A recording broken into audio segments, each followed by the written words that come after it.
అధ్యాయం 46వ వాక్యాన్ని మనం చదువుకుందాం. చదవండి. అప్పుడు యేసు గొప్ప శబ్దంతో కేక వేసి, తండ్రి, ఈ చేతికి నా ఆత్మను అప్పగిస్తున్నాను. చాలు చాలు చాలండి. చూసారా, ఇప్పుడు యేసు ప్రభు వారిలో ఉన్నటువంటి ఒక గొప్ప కార్యాన్ని మనం చూస్తున్నాం, ఒక గొప్ప విధానాన్ని మనం చూస్తున్నాం. ఏంటంటే చూడండి, యేసు ప్రభు వారు తన ప్రాణమును తనంతట తానే పెడుతున్నాడు అనడానికి నిర్ధారణ ఏంటంటే, తన ప్రాణమును తన తండ్రి చేతికి ఆయన అప్పగిస్తున్నాడు. ఈ లోకంలో చాలా మంది మరణించినటువంటి వారు ఉన్నారు, కానీ ఎప్పుడు చనిపోతారో తెలియదు. అయ్యా ఇంకొక 5 నిమిషాల్లో చనిపోవచ్చు డాక్టర్లు చెప్తే గంట బతకొచ్చు, లేకపోతే 10 రోజులు బతుకుతాడంటే సంవత్సరం బ్రతకొచ్చు. అయితే చూడండి, యేసు ప్రభు వారు ఎప్పుడైతే తన ప్రాణమును, తండ్రి నీ చేతికి నా ప్రాణమును, నా ఆత్మను అప్పగిస్తున్నాను అని అన్నాడో, ఆ కనురెప్ప పాటులోనే యేసు ప్రభు వారు చనిపోయినట్టుగా మనం చూస్తున్నాం. చెప్పండి గట్టిగా, హల్లెలూయా హల్లెలూయా. ప్రియమైన వాళ్ళారా, ప్రాణం పెట్టడానికి, ప్రాణం తీసుకోవడానికి ఎవరికి అధికారం ఉందనంటే, మనం ఆరాధిస్తున్న దేవునికి అధికారం ఉన్నదన్న విషయాన్ని నేను జ్ఞాపకం చేస్తున్నాను. చూడండి, గత ఆదివారం రోజున మనం అందరం కూడా మట్టలు పట్టుకొని హోసన్నా జయము జయము జయము జయమునని వీధులలో మనం సువార్త ప్రకటించాం. అదే యేసు ప్రభువు చివరి సువార్త యాత్ర. ఆ యాత్ర ఒక దండ యాత్ర. దేనికోసం ఆ యాత్ర చేశాడని అంటే, ఈ రోజున ఈ 3 గంటల సమయంలో ఆయన కలువరి శిలువపై వేలాడుతూ తన ప్రాణాలను పెట్టే యాత్ర అది. విజయవంతంగా దేవుడు ఆ యాత్రను జరిగించాడు. హోసన్నా జయము జయము జయమునని మధ్యాహ్నం నుంచి సాయంత్రం వరకు జరిగినటువంటి ఆ యాత్ర అయిపోయిన తర్వాత గెత్సెమనే తోటకు వెళ్ళి ఆయన తన చెమటే రక్తపు బిందుగా మారినట్లుగా ఆయన కన్నీరు కార్చి, తండ్రి ఈ ఎడబాటు రానిద్దయ్యా, నీ చేతి నా చేతిని విడవద్దు ప్రభువా, నేను కొట్టినా సహిస్తాను, తిట్టినా సహిస్తాను, గడ్డం పట్టుకుని లాగినా సహిస్తాను, కొరడాలతో నా శరీరం అంతా చీల్చినా సహిస్తాను, కానీ నా చెయ్యి మాత్రం నువ్వు విడిచిపెట్టద్దయ్యానని కన్నీరు కాల్చినటువంటి సందర్భము గెత్సెమనే తోటలో. అంతలోని శిష్యులతో చెబుతా ఉంటాడు, ఇదిగో ఆ గొర్రెల కాపర్ను కొడతారు, గొర్రెలన్నీ చెదిరిపోతాయని రకరకాలుగా ఆయన ముందుగానే శిష్యులకు తెలియపరుస్తూ వచ్చాడు. ప్రియమైన వారులారా, చూడండి, ఆ సన్నివేశాన్ని మనం జ్ఞాపకం చేసుకుంటే, యేసు ప్రభు వారిని పట్టుకోవటానికి సైనికులు వెళ్ళారు, గెత్సెమనేకి వెళ్ళారు. వెళ్ళిన తర్వాత యేసు ప్రభు వారిని పట్టుకున్నారు. చెప్పండి గట్టిగా, హల్లెలూయా హల్లెలూయా. అప్పటికే ఆయన తనకు తానుగా సిద్ధపడిపోయి ఉన్నాడు, సమాప్తము చేశాడు. సమాప్తము చేసి తన ఆత్మను తండ్రికి అప్పగించుకోవడానికి సంసిద్ధమైపోయి ఉన్నాడు. అప్పుడు యేసు ప్రభు వారిని పట్టుకున్నప్పుడు ఇప్పుడు యేసు ప్రభు ఒక మాట అన్నారు. ఏమన్నారు? ఎందుకు పట్టుకుంటున్నారు నన్ను? నేను ఏం చేస్తే పట్టుకుంటున్నారు? నేను ఏమన్నా అన్నానా? అన్యాయం చేశానా? అక్రమం చేశానా అని అనలా ఆయన. ఏమంటే ఆయన ఒక మాట అన్నాడు. ఏంటో తెలుసా? బందిపోటి దొంగను పట్టుకుంటున్నట్టుగా నన్ను ఎందుకు పట్టుకుంటున్నారు మీరు అన్నాడు. చెప్పండి గట్టిగా, హల్లెలూయా. నేను అన్ని చోట్ల తిరుగుతా ఉన్నప్పుడు నేను పట్టుకోవచ్చు కదా. ఏమంటే ఇప్పుడు గెత్సెమనేలో కూడా నేనేం పారిపోవట్లేదు కదా, నన్ను పట్టుకోవచ్చు కదా మీరు అని అంటూ ఉండగానే ఒక వ్యక్తి పరిగెత్తుకుంటూ వచ్చి, ఒక సైనికుడు ఆ యేసు ప్రభువుని అలా బంధిస్తూ ఉంటే ఆ కత్తి, తన వరలో ఉన్నటువంటి కత్తి తీసి వెంటనే చెవిని తెగ నరికాడు. ఎవరా వ్యక్తి? ఏమంటే అప్పుడు పేతురుతో దేవుడు ఒక మాట అన్నాడు. పేతురు, ఒకవేళ నేను యుద్ధం చేయాలి అనుకుంటే ఒక్క మాట చెబితే చాలు, పరలోకం నుండి దేవదూతల సమూహము భూమి మీదకు దిగి వచ్చి నా పక్షాన్ని యుద్ధం చేస్తుంది. నువ్వు ఎందుకు పేతురు తొందరపడతావని ఆ సమయంలో కూడా తనను సిలువ వేయబోతున్నటువంటి సైనికునితో వెళ్ళి ఏమంటే ఆయన ప్రేమగా మాట్లాడి ఆ చెవుని తీసి అలాగా ఆ సైనికునికి అతికించినట్టుగా మనం చూస్తున్నాం. చెప్పండి గట్టిగా, హల్లెలూయా. అంటే సిలువకు అప్పగింపబడి తన ప్రాణమును దేవుడికి అప్పగించే సమయంలో కూడా యేసు ప్రభువు అద్భుతాలు చేసేవాడిగా ఉన్నాడు, మహత్కార్యాలు చేసేవాడిగా ఉన్నాడు, ఆశ్చర్య కార్యాలు చేసేవాడిగా ఉన్నాడు. ఈ రోజున మనం కూడా ఉదయం వేకువజామున తలంటు స్నానం చేసి శుభ్రంగా మందిరానికి వచ్చేసి మేము కూడా ఈరోజు ఉపవాసం ఉన్నాము, ఉపవసించి ప్రార్థన చేసుకుంటున్నాం.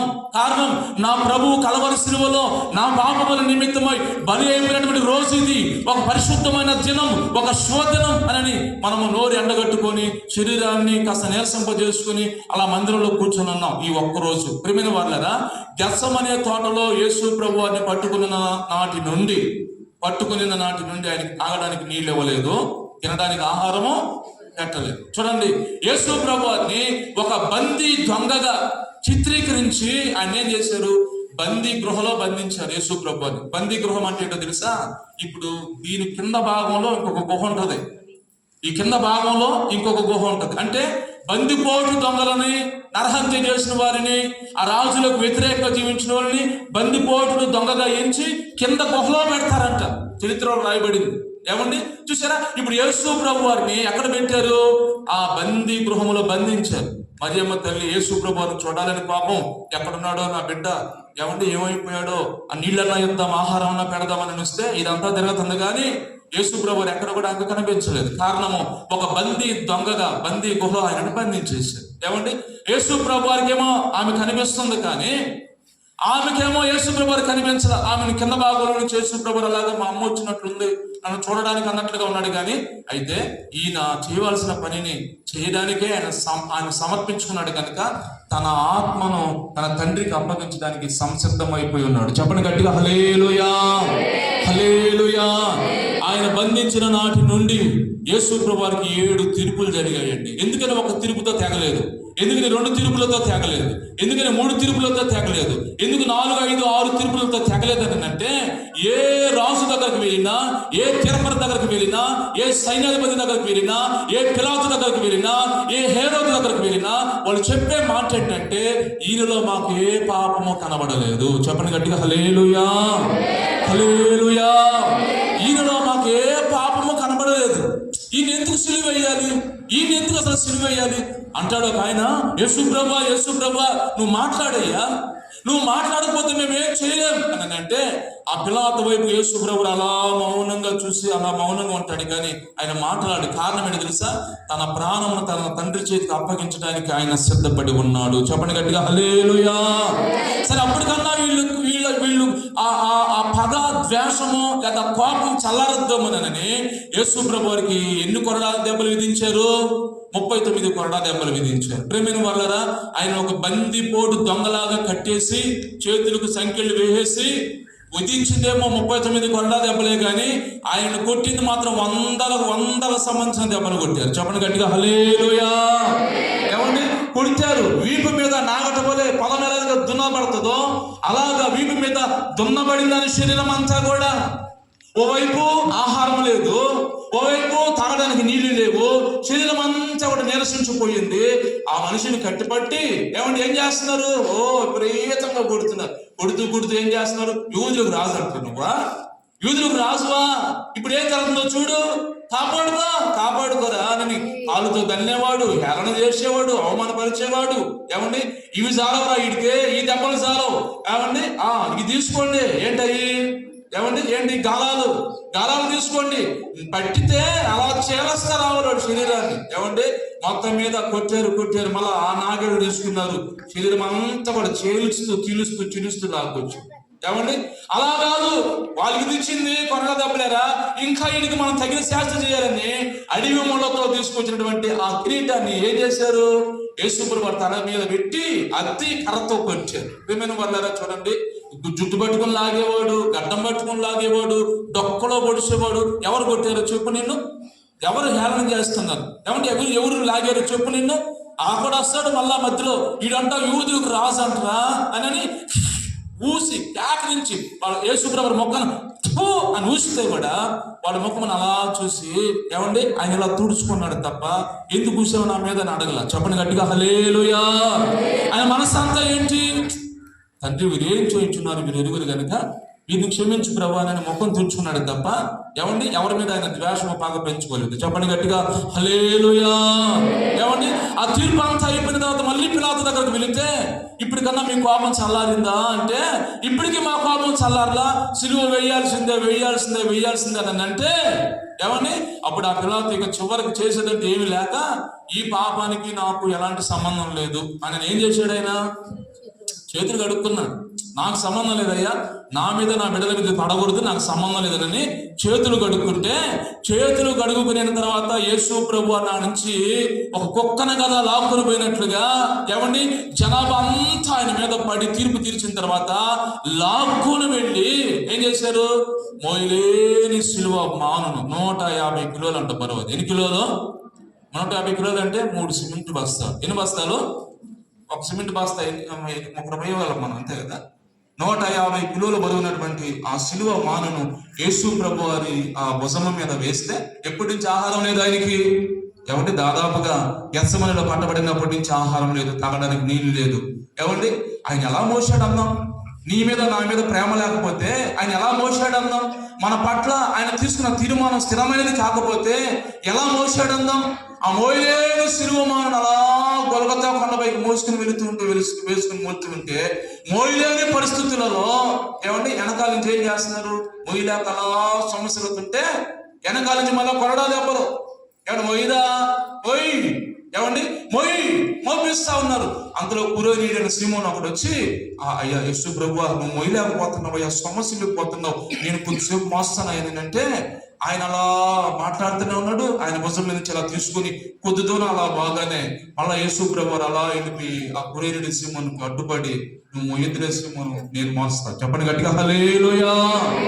అందరూ అనుకుంటున్నారు ఇది ఎంత బలవంతుడు, కొరడాలు ఇన్ని కొట్టినా మరి వేసిన పడుతున్నాడే ఎంత బలవంతుడు, ఇంత సిలువ వేసినా కూడా మోస్తున్నాడే ఎంత బలవంతుడు. బలవంతుడు కాదు అక్కడ. చెప్పండి గట్టిగా హల్లెలూయా. తన బిడ్డల మీద ఆయనకున్నటువంటి ప్రేమ, ఆయన బిడ్డల మీద ఉన్నటువంటి మమకారము, నా బిడ్డలు ఇంతే నరకాగ్నికి వీలుంటే నాకు ఇష్టము లేదు, అపవాది కమంద హస్తాలలో నా బిడ్డ చిక్కబడడానికి వీలు లేదు కనుక నీళ్ళు వెళ్ళ నా రక్తంతో వీళ్ళు కడగాలి కడగాలి కడగాలి కడగాలని తపన.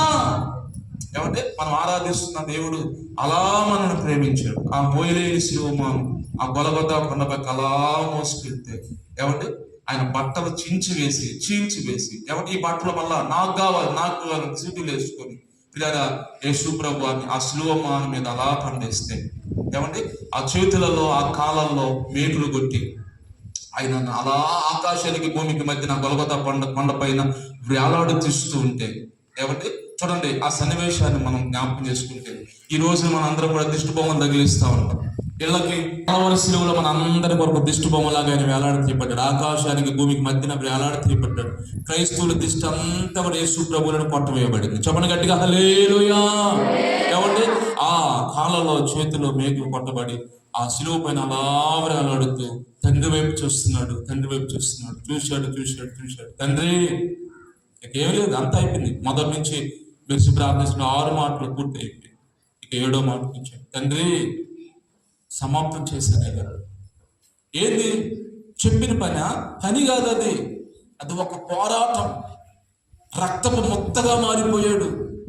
ఏమండి ఇక అది ఒక పోరాటం. చేసేసావా?